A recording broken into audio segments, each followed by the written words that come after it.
Puji Tuhan, Shalom Bapak Ibu Saudaraku.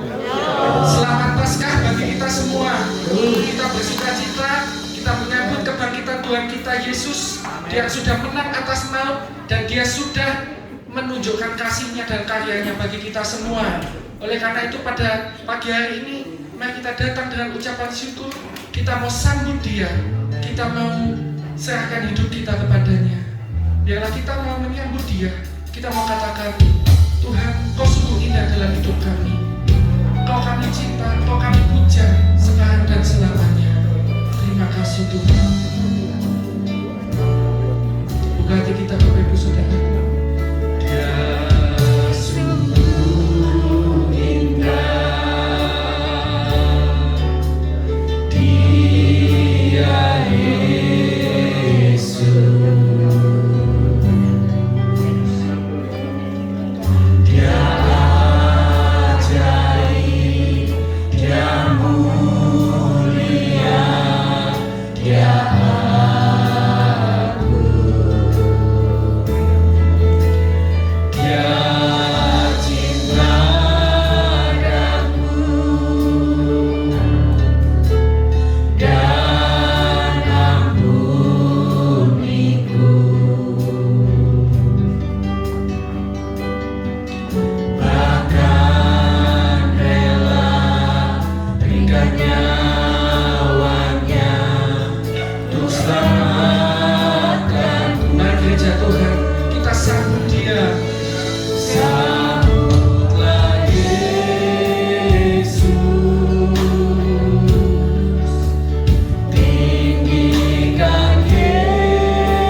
kita dalam doa pembukaan.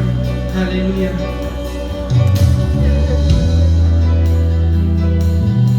Kami sembah Engkau ya Tuhan.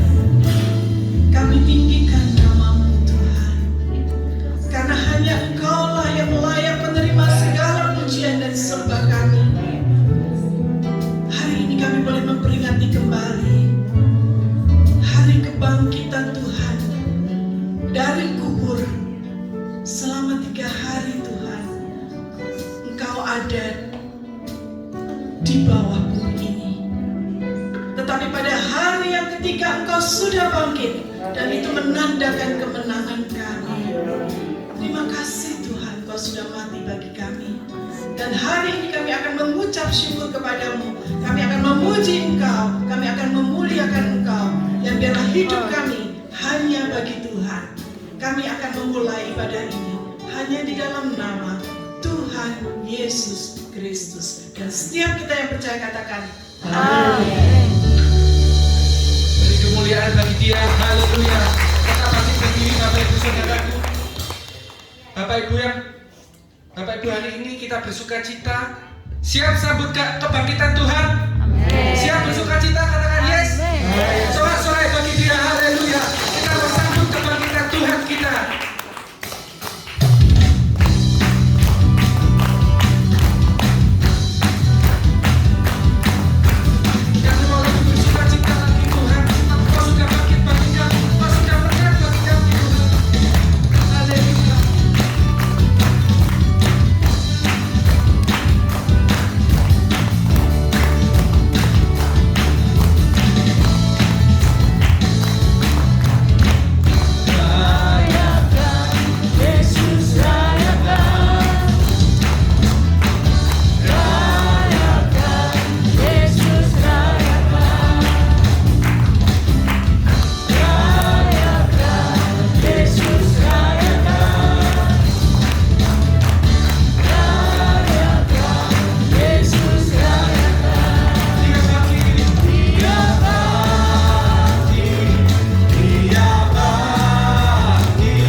Puji Tuhan, kita mau lebih lagi bersuka cita. Kita mau katakan bahwa kerahkanlah kekuatan-Mu ya Allah. Kami percaya Engkau sudah bangkit, Engkau sudah menang atas maut.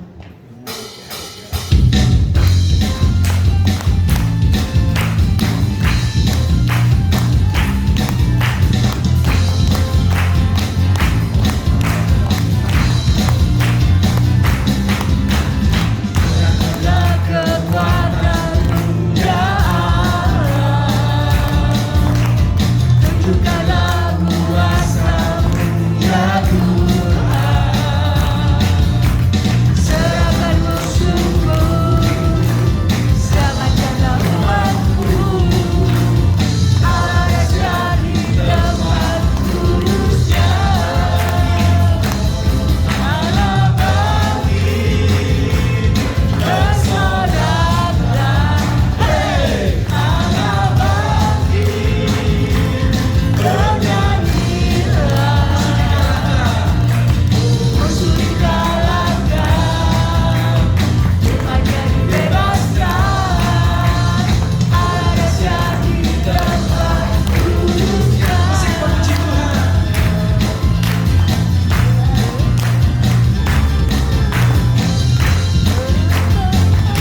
Belum pernah ada kasih di dunia ini yang seperti kasih yang Tuhan Yesus berikan.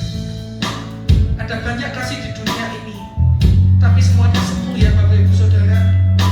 Dalam pada pagi hari ini kita mau percaya bahwa hanya kasih Tuhan yang tidak akan pernah tergantikan dalam hidup kita.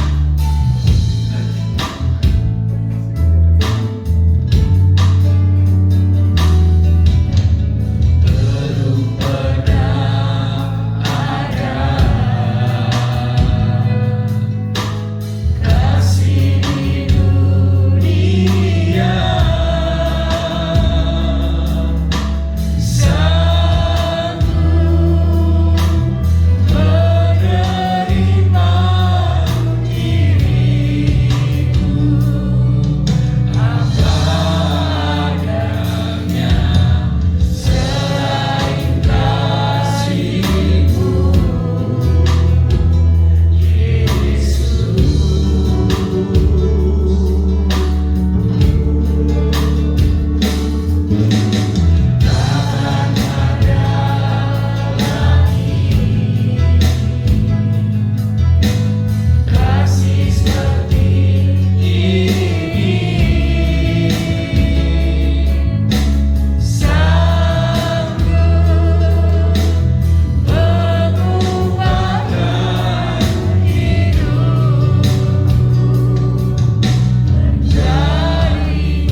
di mana Tuhan telah bangkit untuk kami sekalian. Sekarang kami siap untuk mendengarkan firman-Mu. Kami berdoa untuk hamba-Mu yang siap untuk melayani kami.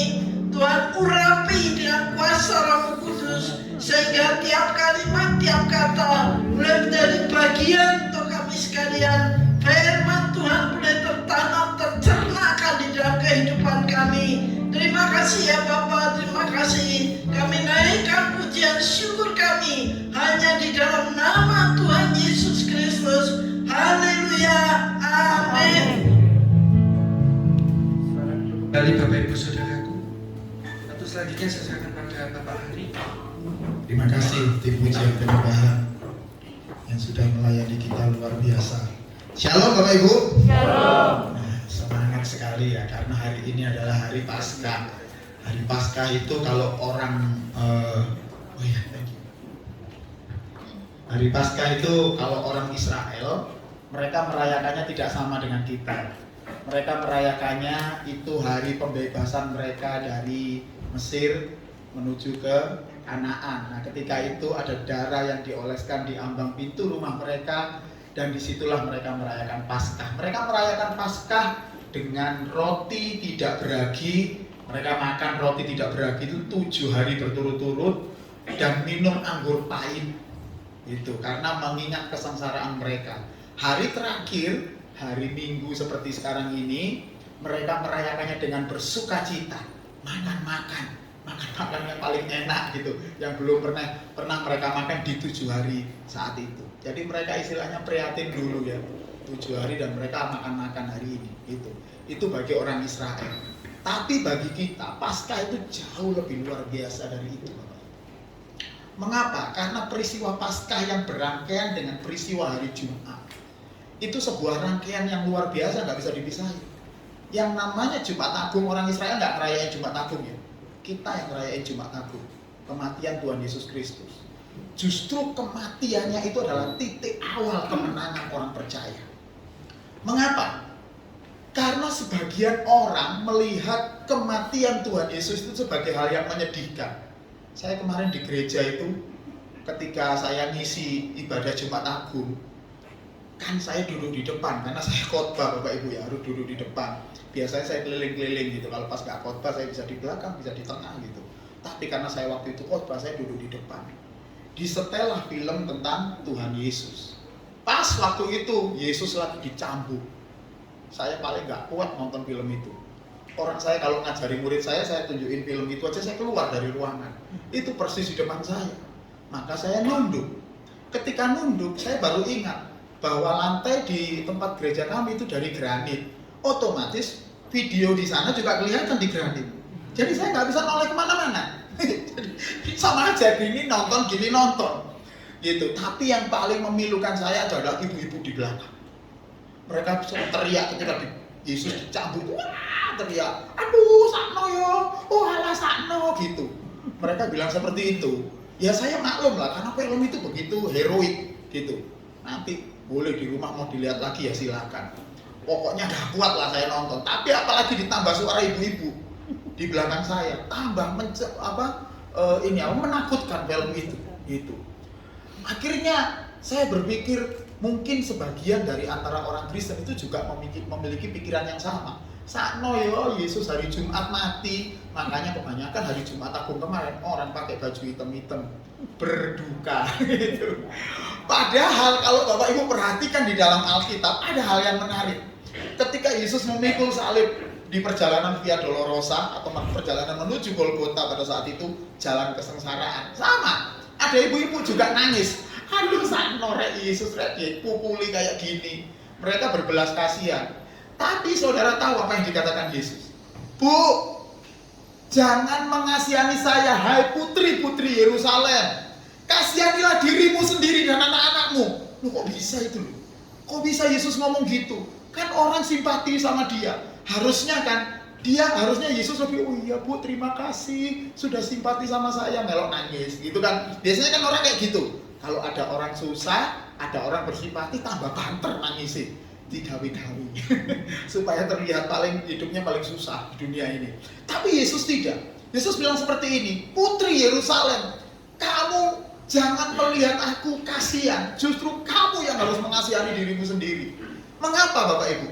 Karena begini, kalau Yesus tidak mati, kalau biji gandum itu tidak mati kata firman Tuhan, maka dia tidak bisa menghasilkan buah.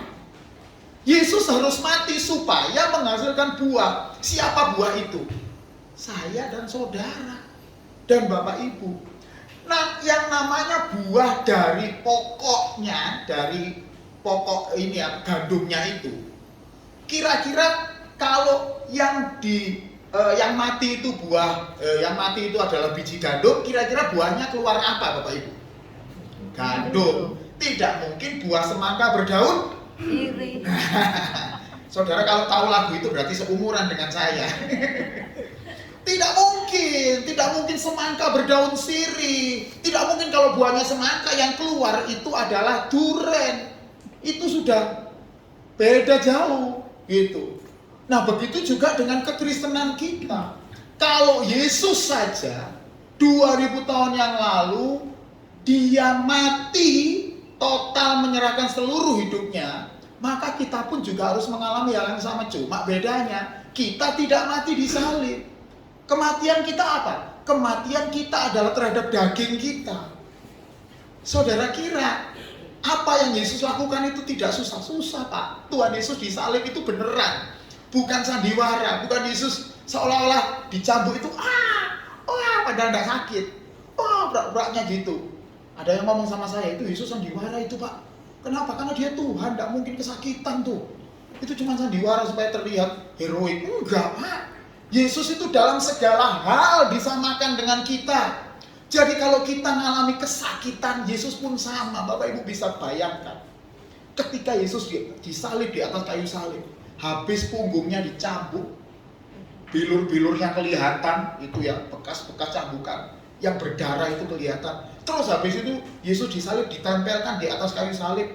Kalau kayunya mana ya? Kayunya kayak lantai ini. Ini halus Pak. Halus banget, wis dipasrah, wis dipletur. Zaman Yesus itu kayu salibnya gak dipletur. Kayu salibnya adalah kayu yang kasar. Bapak Ibu pernah ketelusupan? You know what is the meaning of ketelusupan? Telusupan. Tahu ya? Telusupan itu loh. Kita telusupan satu aja, kita upayakan yang kayu yang masuk ke sini itu dikeluarkan kan. Gak mungkin ketelusupan itu terus udah menikmati indahnya, menikmati telusupan. Gak mungkin. Hanya orang yang gini yang kayak gitu. Kan kita kepingin ngeluarin ojo ono sing dikai bawang, ada yang disudet, gimana caranya telusupan itu keluar. Nah Yesus, saudara bayangkan ketika disalib, kayu yang kasar itu di punggungnya, ketika Tuhan bernafas maka Tuhan harus menaikkan badannya. Dan posisi ketika menaikkan badan dia harus menginjak dengan kaki. Kakinya dipaku Pak, dipaku. Jadi ketika ngangkat badannya sendiri, kakinya udah sakit. Tapi dia paksa ngangkat karena dia harus bernafas. Selama 3 jam, jam 12 sampai jam 3 dia berapa kali bernafas, saudara bisa membayangkan sulitnya hal itu. Apalagi ketika punggungnya bergeser dengan kayu itu. Itu sudah bukan telusupan satu kali, berkali-kali. Berat.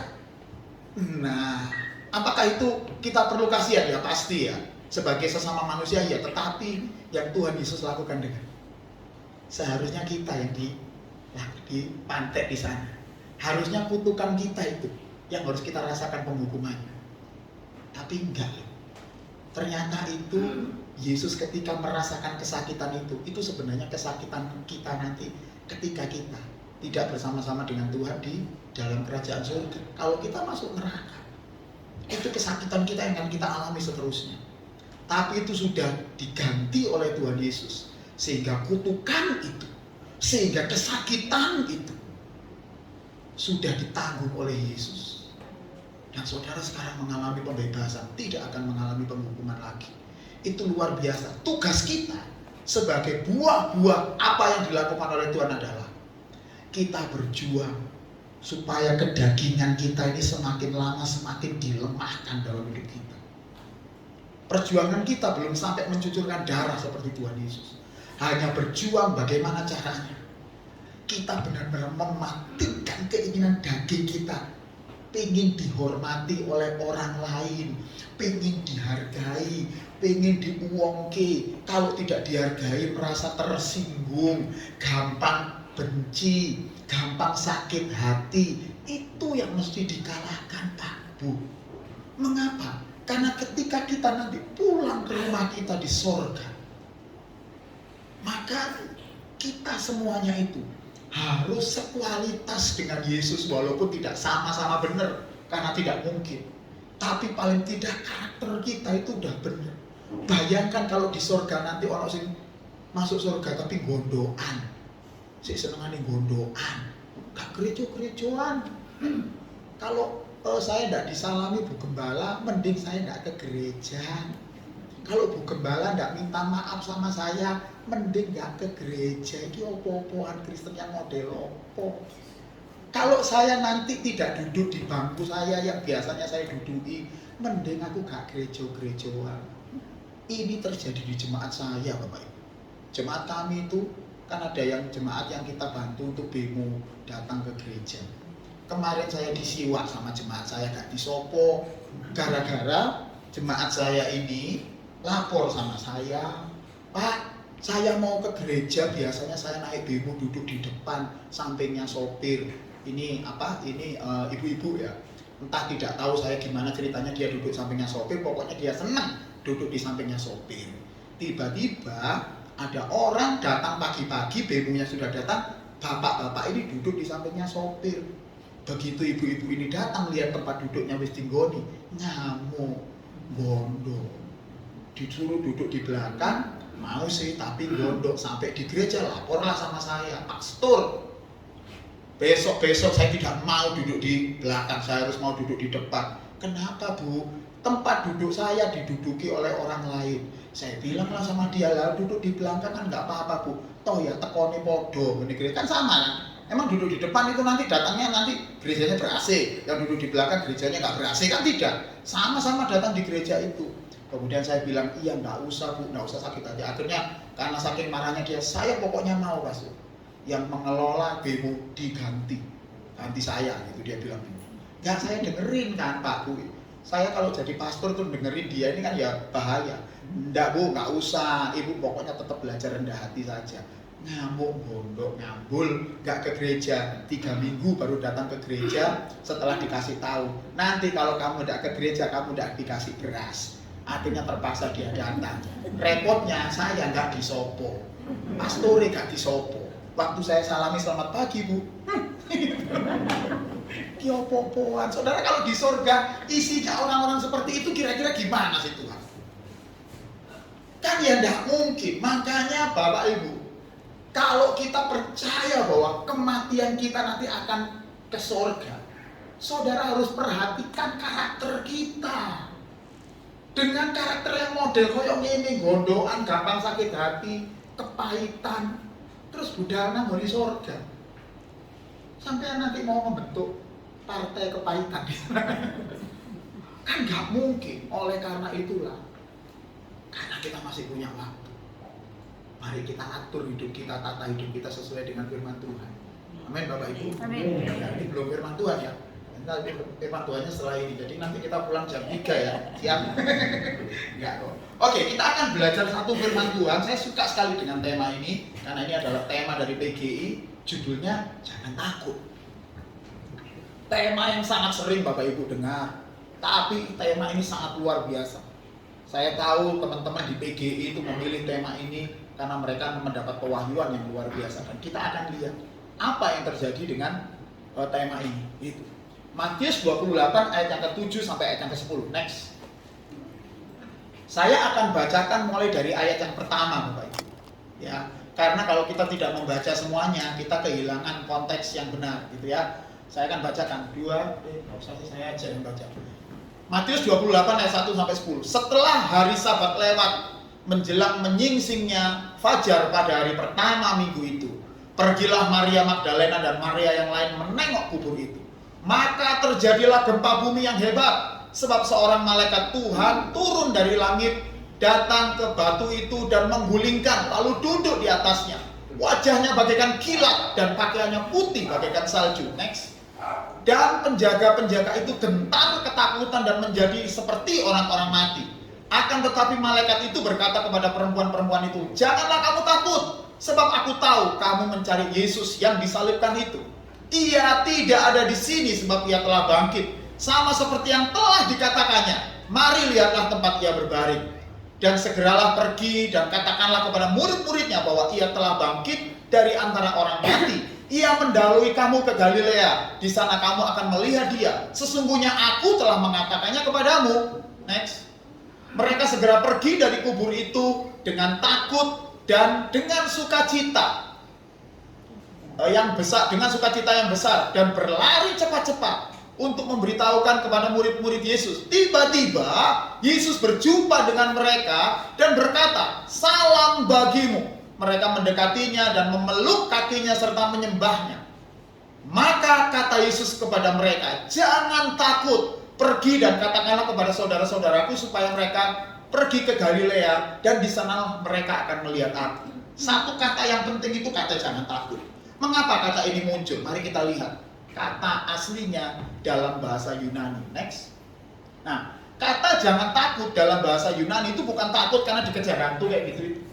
Bukan. Tetapi kata jangan takut itu sendiri itu adalah sebuah perintah. Aneh ya?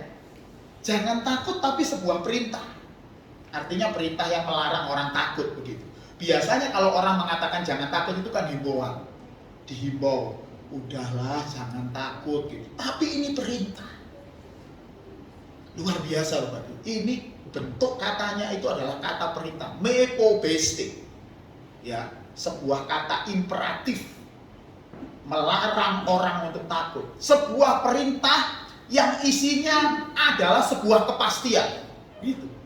Jadi mepobeste itu bukan cuma perintah aja, perintah yang ada kepastiannya. Artinya gitu, sudahlah pokoknya kamu jangan takut. Pokoknya jangan takut. Gitu. Jadi itu pasti, bukan mudah-mudahan. Pasti kamu harus nggak boleh takut. Gitu. Nah, mengapa perintah ini muncul? Perintah ini muncul karena bersumber dari orang dengan tingkatan yang tinggi kepada tingkatan yang lebih rendah. Walaupun ini disampaikan oleh malaikat, tapi ini sebenarnya adalah firman Tuhan. Ini sebenarnya adalah perintah Tuhan supaya orang percaya pada saat itu, murid-murid Tuhan Yesus melakukan hal ini. Itu. Mengapa muncul Bapak Ibu? Nah, saya ceritakan kronologi ceritanya. Mungkin Bapak Ibu sedikit banyak juga sudah tahu. Murid-murid Yesus pada saat itu berharap Tuhan Yesus atau Yesus pada saat itu, Yesus sang anak Maria itu, supaya dia menjadi Mesias.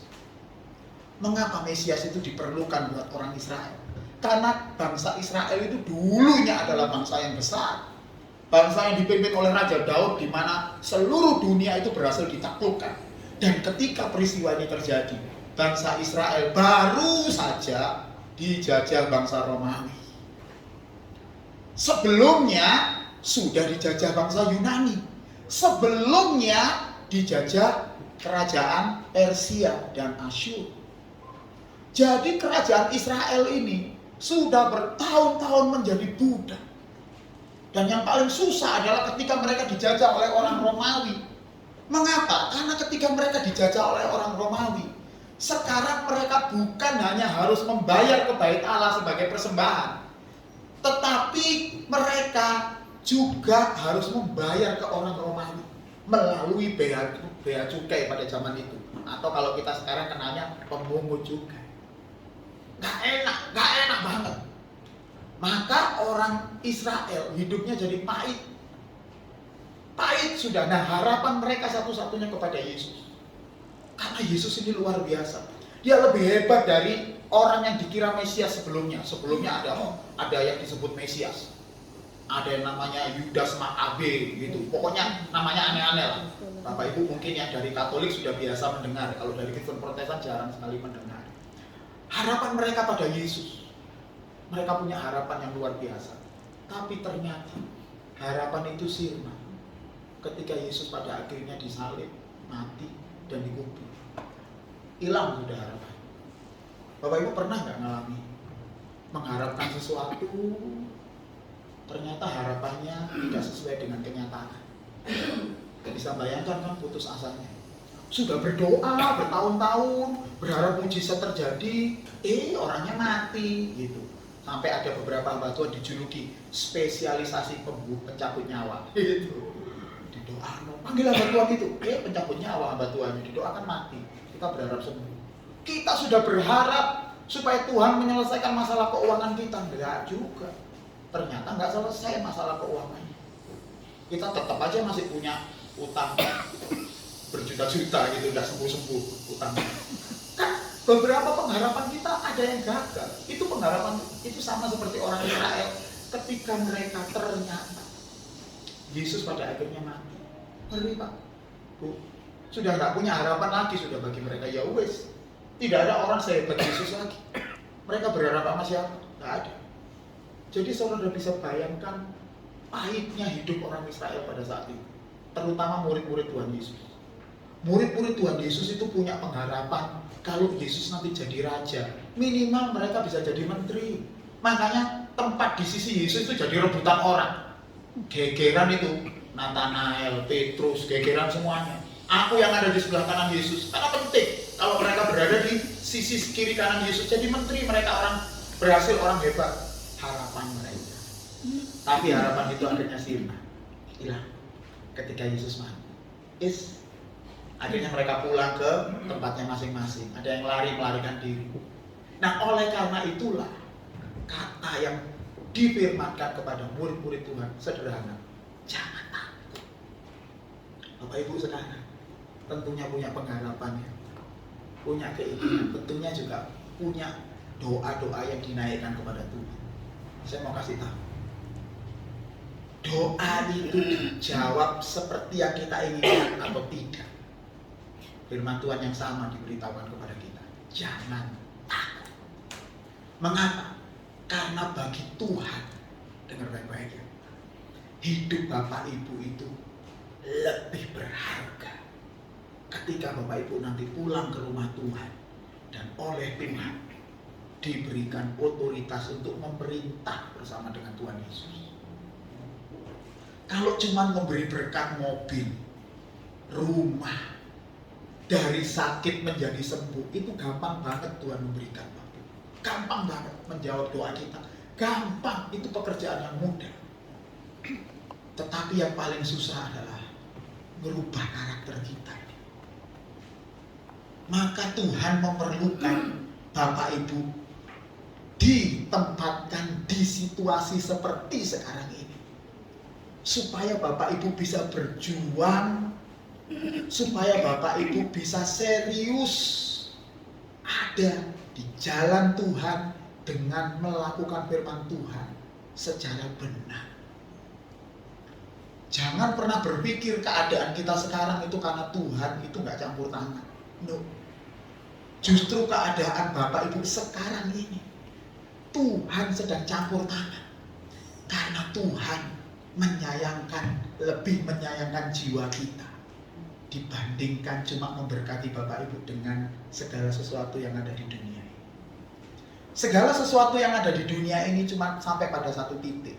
Kalaupun kita mendapatkan semuanya, kita cuma hanya dihormati oleh manusia. Oh hebat, mobilnya gonta-ganti tiap 3 bulan. Oh hebat, gelangnya baru. Oh hebat, rumahnya baru. Cuma titik itu. Dan itu tidak bernilai kekal. Tapi yang Tuhan sedang siapkan buat Bapak Ibu sekarang ini adalah harta yang nilainya kekal, Pak. Yang tidak bisa dibandingkan dengan apapun yang kita terima di dunia ini. Gak bisa. Sekaya apapun kita, gak bisa.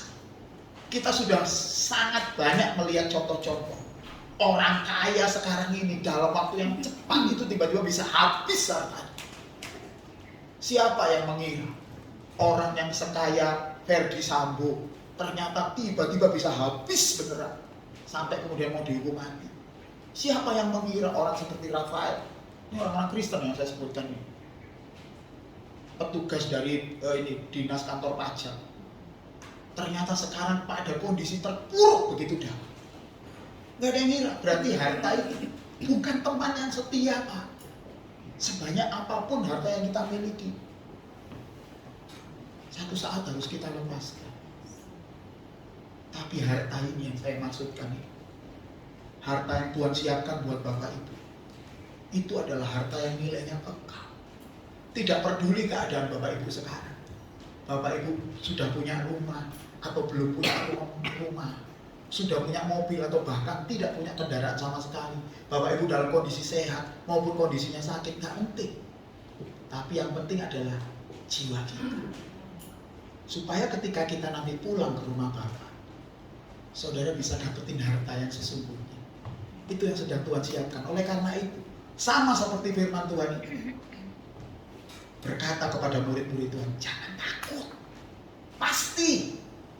Itu hal yang sama saya katakan kepada Bapak Ibu, Pak, Bu, jangan takut dengan kondisi sampean sekarang. Kondisi kita sekarang itu adalah cara yang terbaik yang Tuhan buat supaya Bapak Ibu nanti bisa menjadi orang dengan kualitas seorang anak-anak Allah. Bukan cuma sebutan aja anak Allah. Tapi kalau salib kayak aku ini nanti kalau salib ini nggak ada artinya, Pak. Yang berarti adalah ketika Bapak Ibu memiliki kehidupan yang berkualitas, maka ketika nanti kita pulang, saudara akan dapat harta yang sesungguhnya. Amin. Amin. Lanjut. Tuhan telah menyatakan. Tuhan telah mengatakan. Ada bagian itu yang penting di dalam ayat itu. Ya.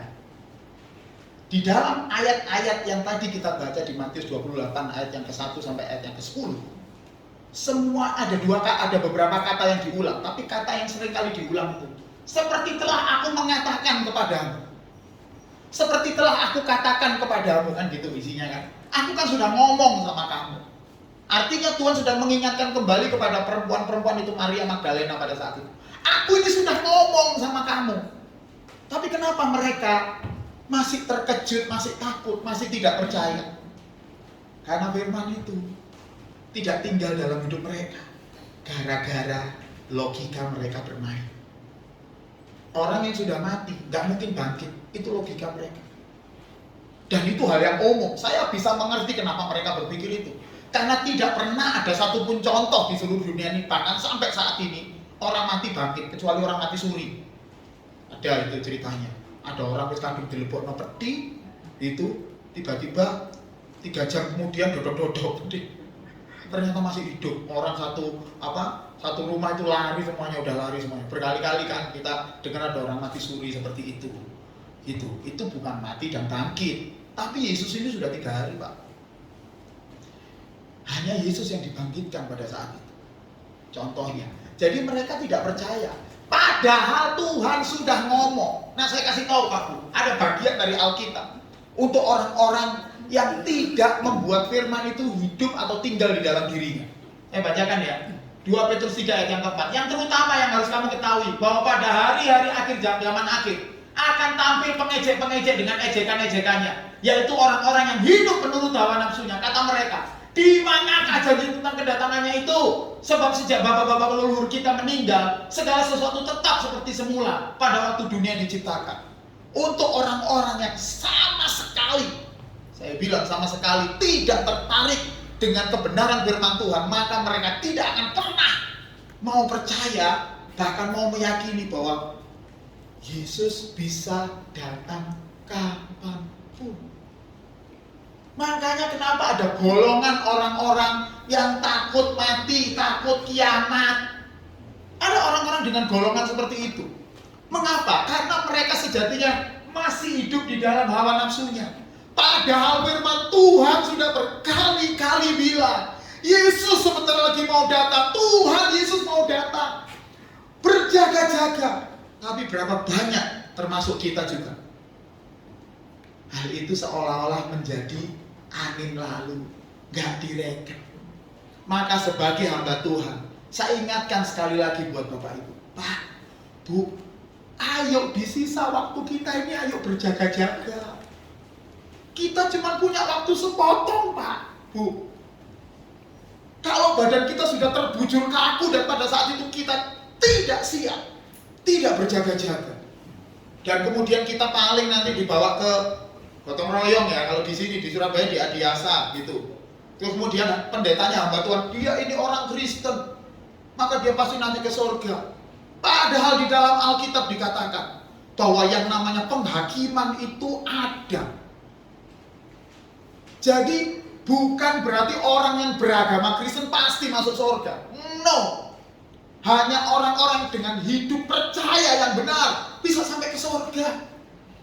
Bukan orang Kristen, bukan orang yang suka pakai kalung salib kayak saya ini.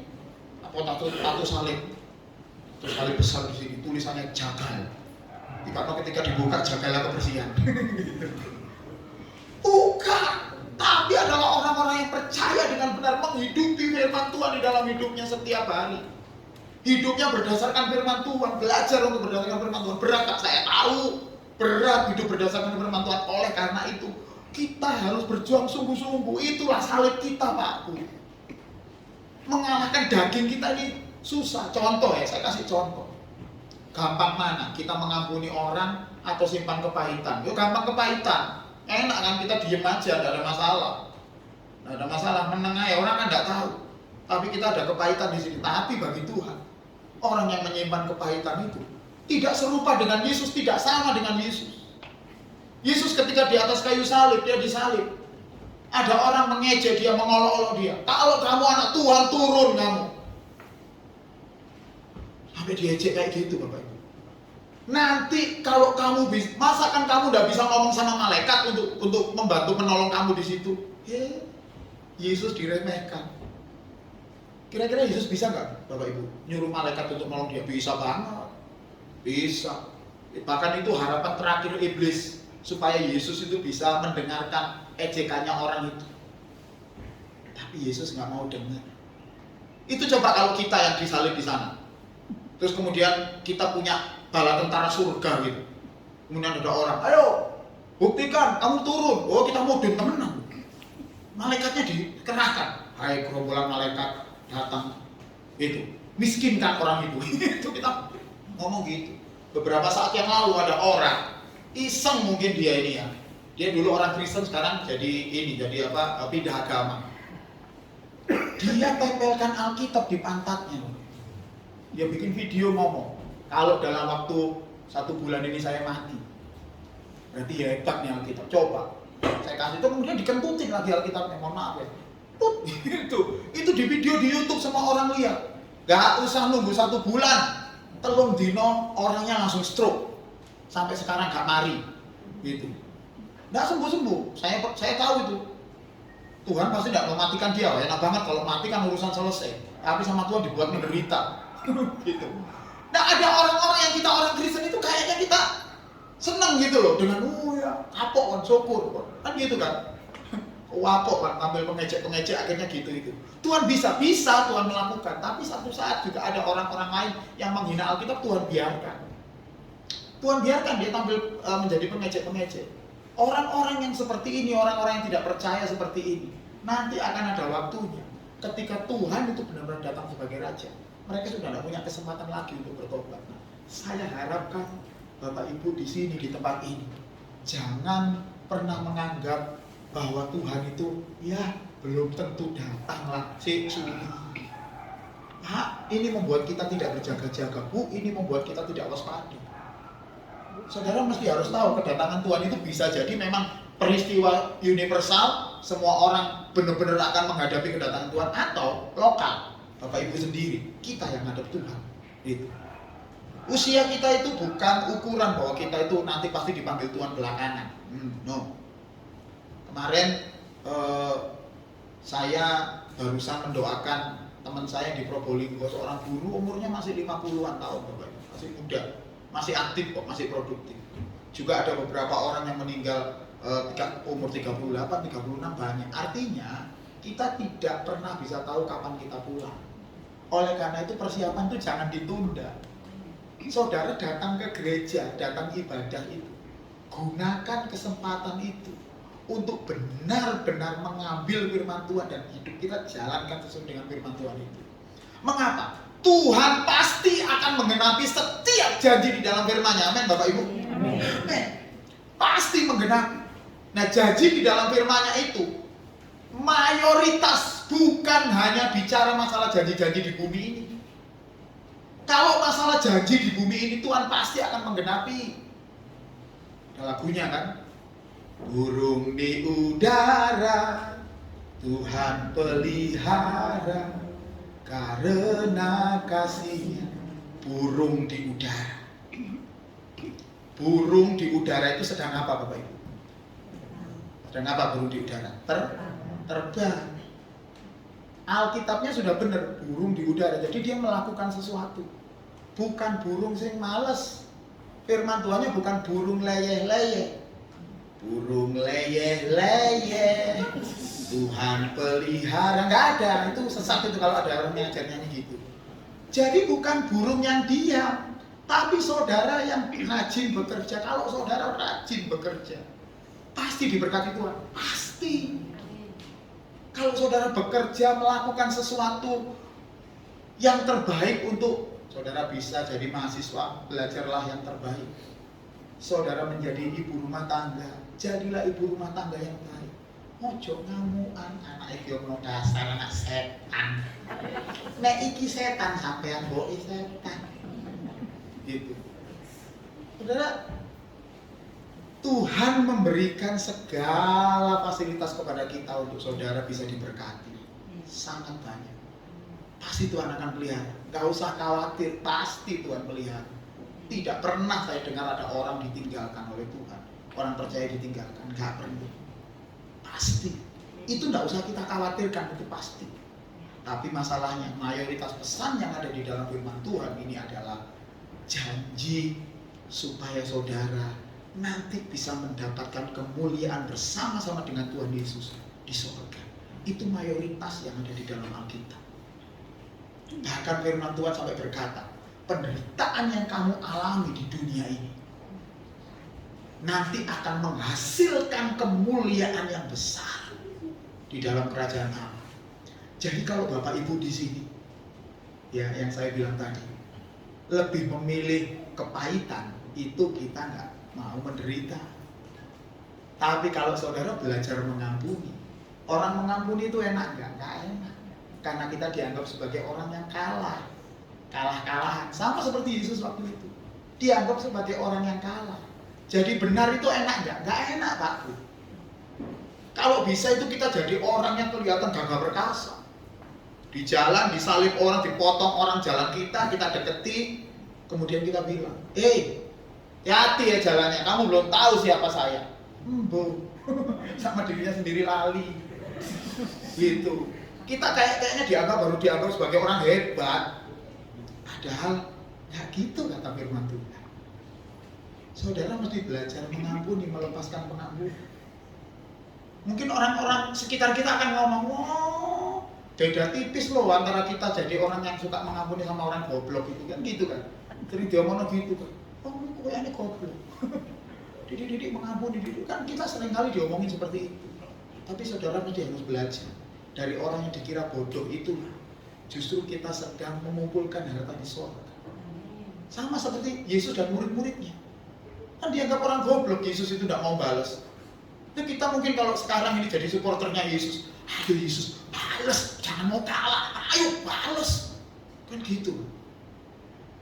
Tapi ingat Bapak, kebesaran Tuhan, kehebatan Yesus bukan ditunjukkan dengan cara-cara model kayak gitu. Tapi kebesaran Tuhan, kehebatan Tuhan adalah ditunjukkan ketika Tuhan Yesus hidup di dalam hidup kita. Bapak Ibu ketemu sama orang, kalau orang yang lain idealnya ya, orang yang menyakiti hati kita ini idealnya ini, dilokno, dijendul, dikeplak, gitu, harusnya kayak gitu. Tapi kita, Tuhan ampuni mereka karena mereka tidak tahu apa yang mereka perbuat. Itu nilai luar biasa. Itu namanya Yesus hidup di dalam hidup kita. Berat ya? Berat. Saya kasih tahu itu berat, tapi itu salib kita. Sekali lagi, akan ada orang yang jadi pengejek-pengejek. Gak usah dirungokno, gak usah didengerin. Tuhan sudah menyatakan sebelumnya, kejar harta di sorga. Tuhan berkali-kali sudah ngomong. Gitu. Next, selanjutnya. Ada satu hal yang luar biasa Bapak Ibu di Alkitab ini. yaitu peranan wanita dan Galilea. Malaikat tadi ngomong gini, malaikatnya nih ngomong, kan sudah diomongi nanti Yesus bangkit, ayo sekarang kamu ngomong ke murid-muridmu, pergilah ke Galilea, sana semuanya pergi ke Galilea. Tapi ada yang luar biasa di ayat yang tadi kita bacakan. Tiba-tiba Yesus menemui perempuan-perempuan ini. Pertanyaannya, kenapa kok perempuan? Padahal perempuan ini di Israel itu menjadi orang yang tidak masuk hitungan. Kalau dijadikan saksi di pengadilan, kesaksiannya gak dianggap, tidak dihitung. Bahkan ada bagian kitabnya orang Israel, namanya Talmud. Mereka itu ada isi doanya kayak gini. Tuhan, terima kasih bukan menjadikan kami orang goyim. Orang goyim itu artinya orang kafir. Bukan menjadikan kami perempuan. Ada gitu Bapak Ibu. Bayangkan jadi sampai menjadi perempuan, menjadi wanita, itu adalah kutukan bagi orang Israel pada saat itu. Nggak dihitung. Tetapi oleh Tuhan, orang yang tidak dihitung ini Tuhan perhitungkan. Dan bukan hanya itu, Galilea ini unik. Ya, Galilea itu adalah sebuah daerah di Israel yang kemudian dijadikan daerah kafir. Ketika Raja Asyur pada saat itu, Tigris Pilenes ya, waktu itu Tigris Pilenes itu mengalahkan ini Galilea, daerah Galilea. Maka Galilea itu langsung dijadikan provinsinya Asyur. Kalau daerah yang lain jadi jajahan, tapi dijadikan provinsinya Asyur. Apa yang dilakukan oleh Raja Asyur pada saat itu? Dia membawa semua penduduk Galilea untuk dipindah ke Babel. Makanya di dalam Alkitab itu ada perkataan Tuhan akan membuat negerimu menjadi sunyi, yaitu kayak gini nih, diangkut semuanya. Akhirnya yang ada di Galilea itu rata-rata adalah orang yang bukan orang yang percaya Tuhan, tapi para penyembah berhala kumpul semuanya di situ. Jadi negeri Galilea itu pada akhirnya menjadi negeri yang ditinggalkan, tidak diperhitungkan, gitu. Sampai ada perkataan ini. Yohanes 7 ayat 41-42 ada yang berkata gini. Ini ketika Tuhan Yesus masih orang-orang tebak-tebakan. Yang lain berkata, iya ini Mesias. Tetapi yang lain lagi berkata, bukan, Mesias tidak datang dari Galilea. Katanya gitu. Karena Yesus pada saat itu, dia dari Galilea gitu ya. Dia besar di Galilea. Karena kitab suci mengatakan bahwa Mesias berasal dari keturunan Daud dan dari kampung Bethlehem, tempat dahulu tinggal. Ini kan orang-orang yang tidak ngerti silsilahnya Yesus. Makanya kenapa Alkitab kita itu dimulai dengan silsilah Bapak Ibu. Saya dulu bosan baca kitab Matius. Pertama ini, memperanakan ini opoi. Ternyata saya baru tahu sekarang. Oh, ternyata bagi orang Israel pada saat itu silsilah penting. Untuk menyatakan dari awalnya kitab Matius ditulis, Yesus ini Mesias, berasal dari Bethlehem. Kan orang-orang yang tidak ngerti ini ngomong, tidak ada sesuatu pun yang baik datang dari Nazaret. Nazaret itu daerah Galilea juga. Nggak mungkin ada. Jadi Galilea itu adalah negeri yang hilang, tidak diperhitungkan. Artinya Bapak Ibu, ketika Tuhan Yesus menemui wanita ini dan mengatakan mereka bertemu di Galilea, akan berkumpul dan ketemu di Galilea, saya kasih tahu. Artinya, maknanya yang tidak diperhitungkan oleh dunia akan dipakai oleh Tuhan. Bukan karena kita hebat, tapi karena apa? Roh Kudus ada di dalam kita. Saya mau kasih tahu kepada Bapak Ibu kayak gini. Kalau Bapak Ibu sekarang ini menjadi orang yang tidak penting di keluarga besar, di sekolah, di tempat kita bekerja, dianggap tidak penting, saya mau kasih tahu, Bapak Ibu akan dipakai Tuhan luar biasa. Karena justru ketika kita tidak diperhitungkan, dianggap salah-salahan, jadi salah-salahan, dianggap tidak mampu, nggak mampu iku wis tuwek, gitu kan? Kadang-kadang wis tuwa nggak bisa melakukan apa-apa. Saya mau kasih tahu, Roh Kudus yang Tuhan menyertakan dalam hidup kita itu dahsyat Pak.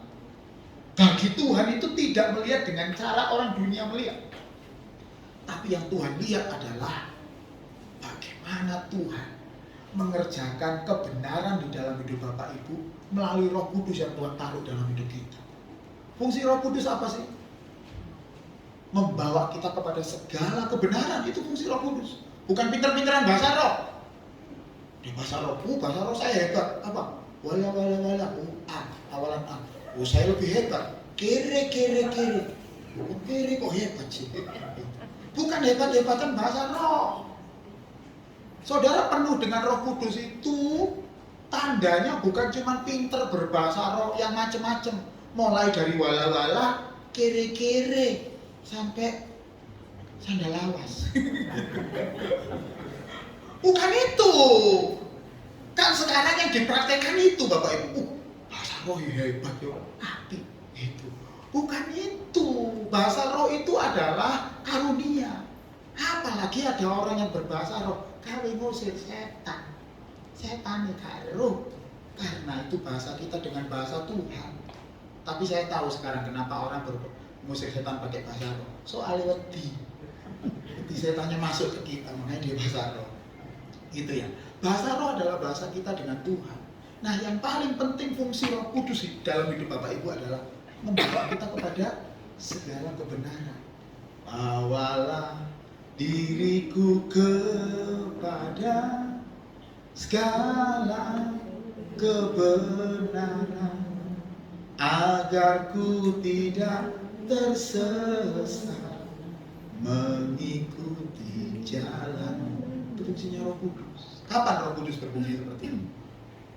Ketika kita diingatkan Tuhan. Nah, udah, jangan sakit hati ya. Ketika kita dihibur, ketika kita susah, itu Roh Kudus. Ketika kita mau berbuat dosa, Tuhan bilang stop, jangan teruskan. Ketika mau ngomeli orang, ya, mau menyerang orang lain, diomeli orang lain, Roh Kudus bilang stop, gak usah. Saudara, pilihannya adalah ikuti Roh Kudus atau mengikuti diri kita. Kalau kita mengikuti Roh Kudus, berarti Roh Kudus sudah mendidik kita ke dalam segala kebenaran. Dan itu adalah sesuatu yang dahsyat buat Bapak Ibu. Bapak Ibu nggak lihat itu di sini, iya memang. Tapi nanti akan dilihat pada saat kita pulang ke rumah Bapak. Tapi sebenarnya sudah mulai kelihatan kok. Orang yang hidupnya sesuai dengan kebenaran firman Tuhan kelihatan banget Pak. Dari mana? Ya dari pergaulan kita seperti ini. Gak gampang loro hati, didik loro hati. Hanya karena gara-gara tersinggung dengan satu dua kata sakit hati gak gereja-gerejaan. Emang. Karena justru pada saat kita digesek di tempat kita berada itu, Tuhan sedang mendewasakan kita. Supaya Bapak Ibu memiliki karakter yang benar, supaya kita belajar ngampuni kan. Makanya saya kadang-kadang tertawa kalau ada orang di Surabaya itu ada Bapak Ibu. Gereja yang sekarang lagi rame, tempatnya di mall, PTC. Gereja ini cuma saja melaku-melaku nih petang jam. Karena di mall besar. Dan orang bangga, oh saya pindah ke situ. Gereja hebat ya itu ya, banyak datengin artis. Aku cuma guyu, kenapa? Ini orang pindah gereja hanya karena gara-gara cari suasana yang lain.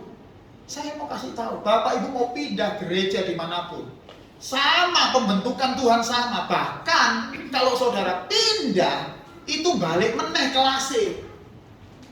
Balik kelas gimana? Tidak langsung ke kelas 4 atau 5 ketika kita di gereja yang lama. Karena kita akan mulai lagi dari awal. Kan kita kenal dengan orang-orang masih awal-awal lagi.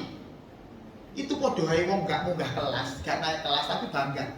Oh aku gak munggah, pindah di sekolah kono. Gak munggah loh, aku mulai lagi dari kelas 1 SD. Iya apa sih? Pindah tapi bangga. Tapi ya begitulah manusia. Bapak Ibu, saya mau ngasih tahu. Saudara mesti harus belajar setia di tempat di mana Bapak Ibu bertumbuh. Walaupun kita kadang gak terima, sakit hati, saudara mesti belajar untuk sabar, mengampuni dan rendah hati. Ojo gampang didik bilang ini kono enak, kekeluargaannya erat. Saudara tahu nggak? Yang namanya keluarga itu seerat-eratnya nanti pasti akan ada gesekan juga. Tetap nanti pembentukannya sama. Kalau saya sih, mending saya di situ terus. Karena kan nanti sampai pada titik di mana Tuhan menyempurnakan kita udah sangat dekat sekali daripada balik lagi. Itu belajar setia, Bapak. Nah, orang-orang yang tidak diperhitungkan nanti akan dipakai Tuhan luar biasa. Bapak Ibu juga. Dari mana? Bukan hanya dari perkataan, tapi dari hidup kita. Sampai ketika orang lihat kita, orang ini baik ya. Gak mungkin dia baik dari tiba-tiba. Dulu itu enggak. Kenapa dia bisa jadi baik? Karena Tuhanlah, karena Roh Kuduslah yang mengubah kita. Next, terakhir. Oleh karena itu saya ulangi lagi, jangan takut. Apabila hidup kita adalah hidup oleh kebenaran firman Tuhan, saudara jangan takut. Pak, aku belum punya mobil, aku masih jadi kontraktor. Jangan takut. Pak, aku masih sakit, Pak, gak bisa apa-apa. Jangan takut. Kehidupan kita itu bukan karena kehidupan yang terlihat itu, tapi hidup kita adalah hidup dalam kebenaran firman. Oleh karena itu saudara harus belajar setia ke gereja, setiap persekutuan apapun yang isinya membawa kita kepada firman Tuhan. Mengapa? Bagi orang-orang yang hidup dan tinggal di dalam firman, Tuhan berkata jangan takut, karena Tuhan akan menjadikan kita orang pentingnya Tuhan, orang yang penting bagi Tuhan. Sampai nanti ketika kita pulang, Tuhan berkata, sabarlah hambaku yang setia. Itu nilai yang sangat berharga, Pak. Saudara saja, kalau memiliki kualitas hidup yang benar di dunia ini, orang pasti akan sungkan dengan kita. Apalagi ketika kita nanti pulang.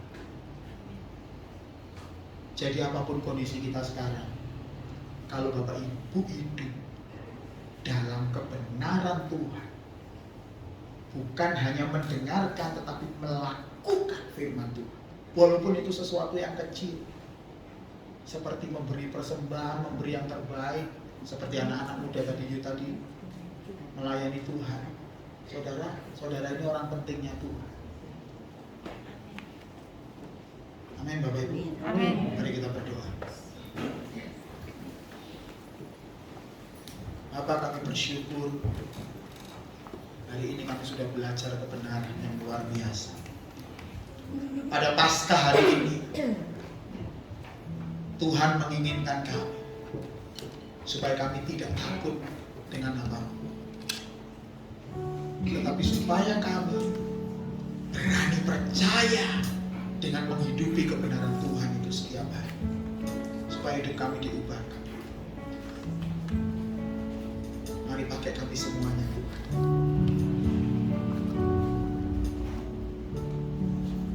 Dalam nama Tuhan Yesus, pakai kami semuanya. Bapak Ibu semuanya tetap dalam sikap doa.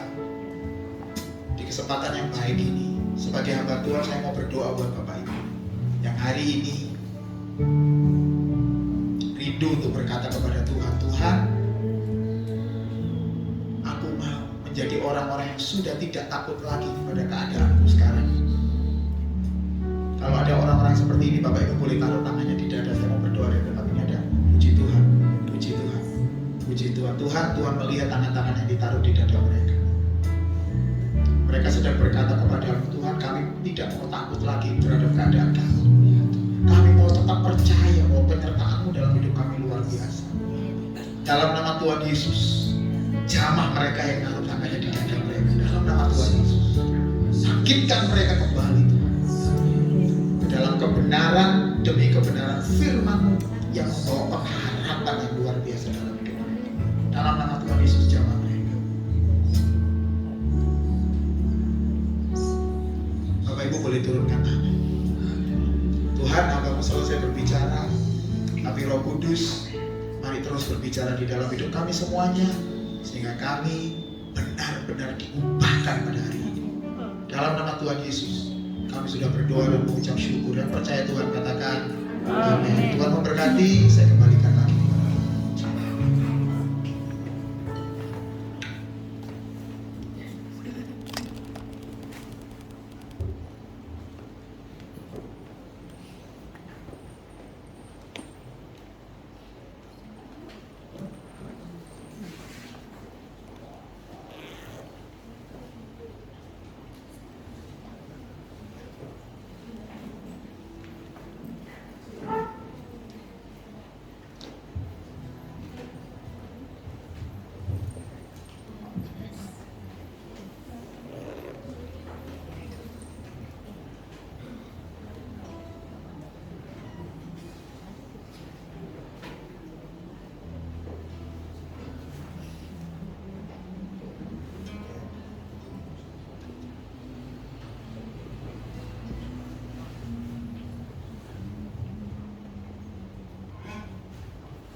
yang diberkati oleh kebenaran firman tadi, boleh lambaikan tangan kita, sorak-sorai bagi Dia. Haleluya.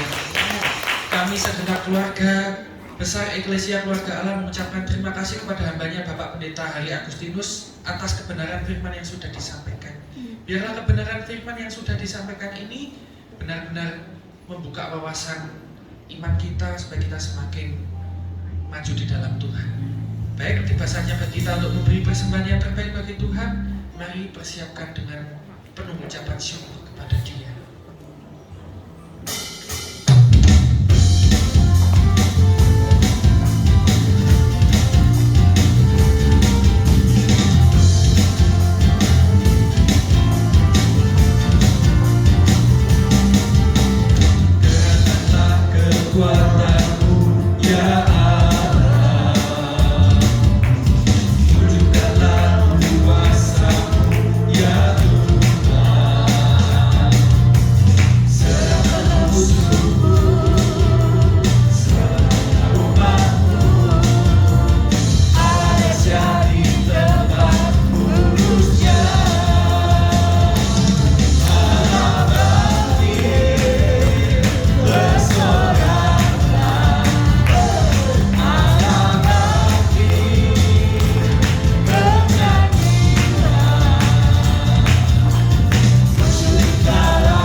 Marilah kita sekarang datang kepada Tuhan.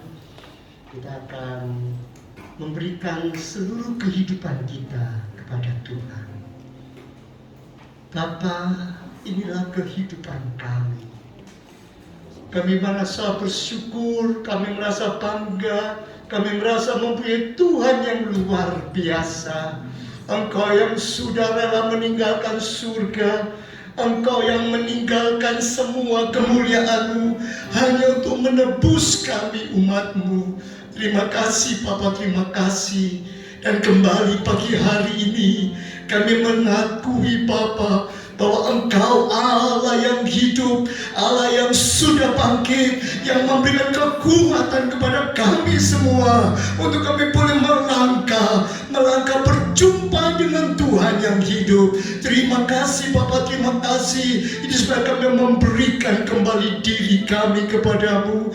Terimalah persembahan kami yang mewakili kehidupan kami, sehingga kehidupan kami boleh menjadi satu bau dupa yang harum, yang memuliakan Engkau, sehingga kami boleh melihat ada perjalanan yang indah ketika kami berjumpa dengan Tuhan, ketika karakter kami diubahkan, ketika kami benar-benar Tuhan boleh melihat ada kemuliaan Tuhan dalam hidup ini. Terima kasih Bapa, terima kasih. Kami saat ini juga bersyukur untuk semua yang Tuhan sudah lakukan dalam hidup ini, dan kami percaya Engkau tidak pernah tinggalkan kami. Oh Tuhan, Allah yang menyertai kami akan memberikan kekuatan dalam hidup ini. Dan kami tahu Bapa, Engkau Allah yang tetap sama adanya. Terima kasih Bapa, terima kasih. Terimalah persembahan kami yang kami ucapkan syukur di dalam nama Tuhan Yesus Kristus. Amin. kasih untuk Bapak Yohanes yang sudah memimpin kita dalam doa bersembah. Saat ini kita akan menyaksikan penampilan dari Yud. Puji nama Tuhan, saudaraku sekalian. Pagi hari ini dalam perayaan Paskah, saya ingin menekankan kembali berita firman Tuhan yang sudah disampaikan oleh hamba-Nya. Saudaraku sekalian, apa makna Paskah yang sesungguhnya?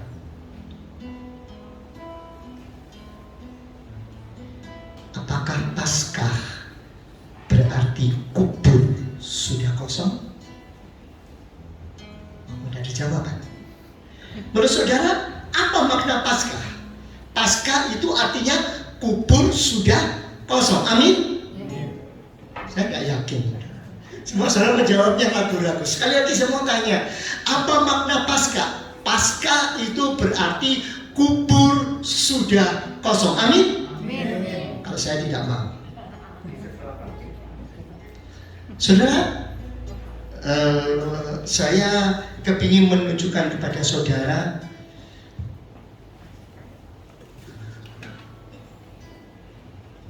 kalau saudara pergi ke pasar membeli telur yang saudara harapkan telur kosong atau telur ada isinya.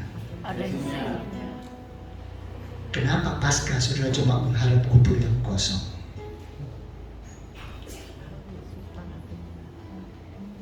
Kubur kosong memang menandakan Kristus sudah bangkit. Amin?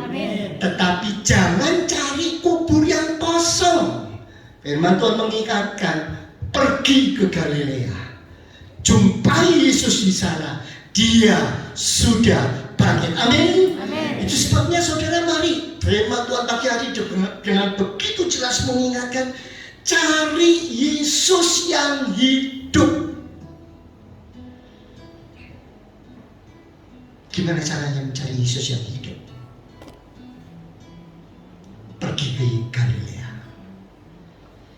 Saudara tahu situasi waktu itu, murid-murid pada waktu Tuhan Yesus disalib, pada waktu Tuhan Yesus ditombak dan dimasukkan ke dalam kubur, murid-murid sangat bergembira karena luar biasa Yesus sudah mati. Amin.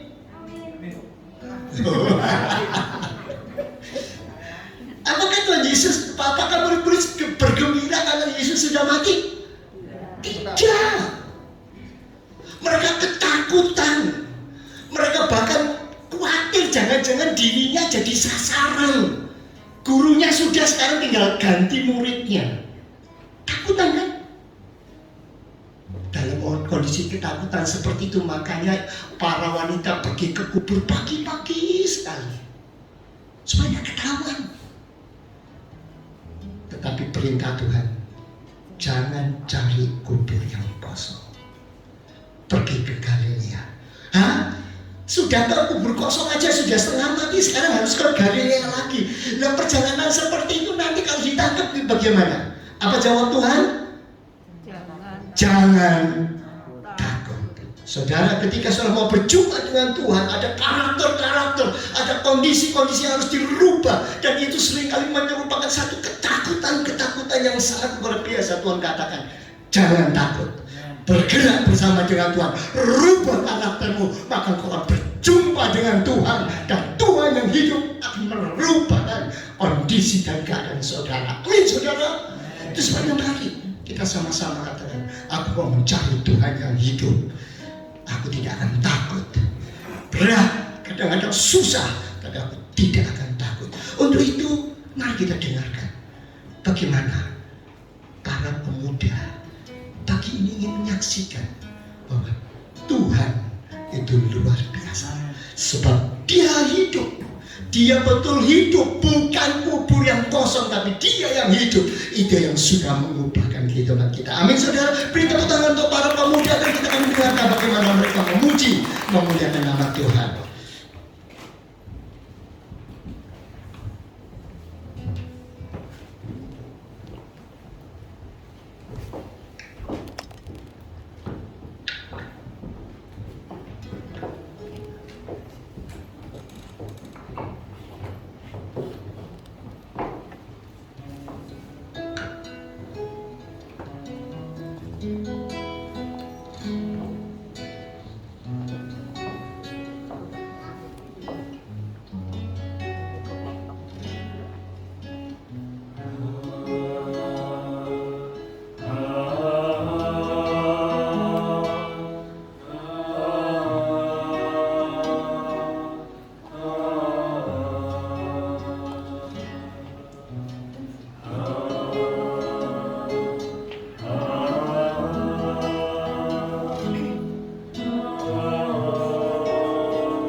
can see your love.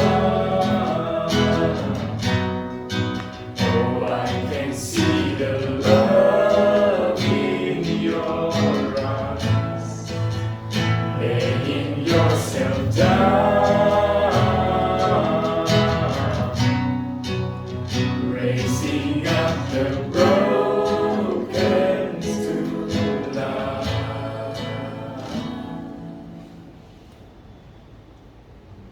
Sebab dia hidup,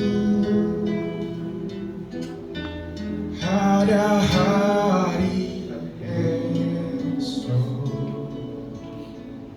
Sebab dia hidup, ku takkan tahu,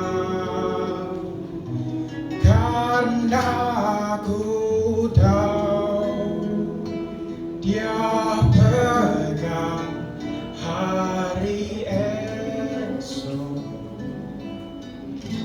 Hidup jadi berarti sebab dia hidup. Anak Allah, Yesus namanya, menyembuhkan, penuh cinta, tanpa hati, tebus dosa, kubur kosong, membuktikan dia hidup. Sebab dia hidup, ada hari esok.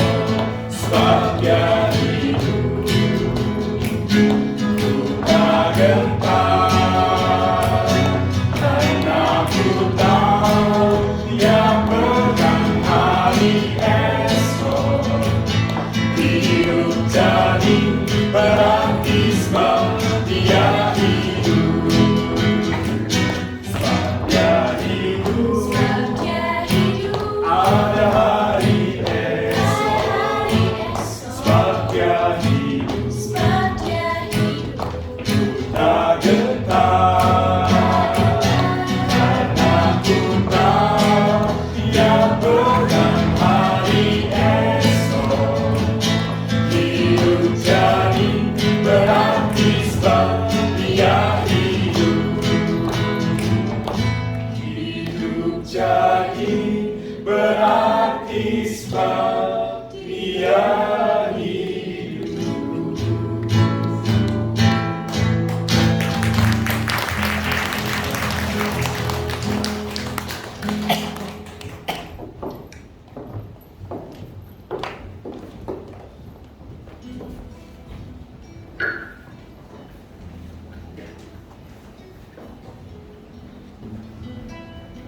Puji nama Tuhan. Saudara senang tak bahwa kondisi dan keadaan itu terus menjadi susah dan parah?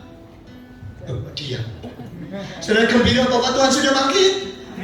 Saudara bergembira bahwa Tuhan sudah bangkit? Tepuk tangan yang keras untuk kemuliaan Tuhan. Haleluya, Tuhan yang sudah bangkit memberikan kekuatan kepada kita. Tapi ingat sekali lagi, jumpai Dia, ketemu dengan Dia secara pribadi. Ketika sudah berjumpa dengan Dia, apapun terjadi tidak akan jadi masalah. Beban berat bagaimanapun, gelombang boleh tinggi, semuanya akan mampu diatasi bersama dengan Dia yang sudah hidup. Amin saudara. Puji nama Tuhan. Marilah sekarang kita akan menutup ibadah kita pagi hari ini dengan bersama-sama menyerahkan kehidupan kita kepada Tuhan. Mari kita berdiri bersama-sama. Yang akan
kami Tuhan kepadamu. Kami memohon Tuhan biarlah berkat-Mu nyata dalam hidup kami. Saat ini Tuhan kami berdoa untuk beberapa saudara kami yang saat ini sedang berbaring lemah. Ada yang di rumah sakit, kami teringat untuk Tante Hen. Kami teringat untuk Tuhan Ibu Tina. Kami teringat untuk Ibu Susi. Tuhan, kami serahkan mereka semua dalam tangan-Mu. Tuhan, kami yakin Tuhan yang bangkit akan menyertai kehidupan mereka.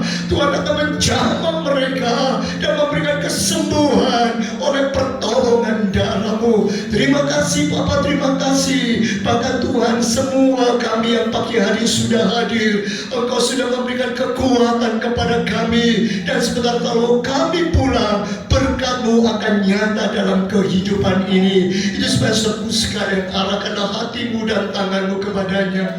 Pulanglah untuk menerima berkat daripada Allah, kasih karunia daripada Allah Bapa, kecintaan daripada Tuhan Yesus, dan penyertaan Roh Kudus menyertai kehidupanmu. Pulanglah dan terimalah berkat Allah di dalam nama Tuhan Yesus Kristus yang sudah diberkati Allah. Katakan amin. Sebab Tuhan melindungi, Tuhan menyinari dengan wajah-Nya, memberi kasih karunia, damai sejahtera. Tuhan Yesus berkati. Lebih sungguh-sungguh katakan, Tuhan melindungi, Tuhan menyinari dengan wajah-Nya, memberi kasih karunia, damai sejahtera. Tuhan Yesus berkati. Mari kita mengambil saat teduh sejenak, merenungkan kebenaran firman Tuhan, berkomitmen melakukannya dalam hidup ini.